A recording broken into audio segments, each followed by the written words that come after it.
Phone केलास म्हणला आपण दुपारी फिरायला जाऊ. नमस्कार मित्रांनो, स्वागत आहे तुमचं माझ्या नवीन ब्लॉग मध्ये. सकाळी मित्राचा फोन आला, म्हणला मला कळलं तुला सुट्टी आहे आज. सकाळचं माहित नाही झाला, पण आता म्हणला दुपारी निघू फिरायला. ठीक आहे, 2 वाजलेत, निघाले आता. येणार आहेस का नाही सांग आधी. त्याला फटकाव. पण तू मला सकाळी फोन केलास म्हणला आपण दुपारी फिरायला जाऊ. मी हाफ डे घेऊन आलो घरी गंडावलीसला. आपण काय कसं और 50 रुपया कट ओवर एक्टिंग की वजह से. अरे मैं पैसे देणार असून नाही भेटत पैसे. नाकातलं लस्सी नाही येणार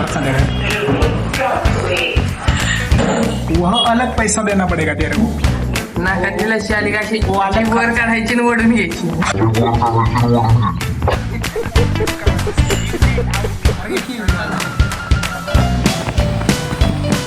एक मित्राला घरचं काम लागलं तरी एक मित्राला हाफ डे भेटला नाही. फिरायचा प्लॅन कॅन्सल झाला, डायरेक्ट मॅपरूत. अशा प्रकारे प्लॅनिंग कॅन्सल झालं. इथून रिटर्न आलो. बस मित्राने एकदम खतरनाक बोलीला धोका देऊन टाकला. परत कोण विश्वास करणार. Bye bye, tata, goodbye गया.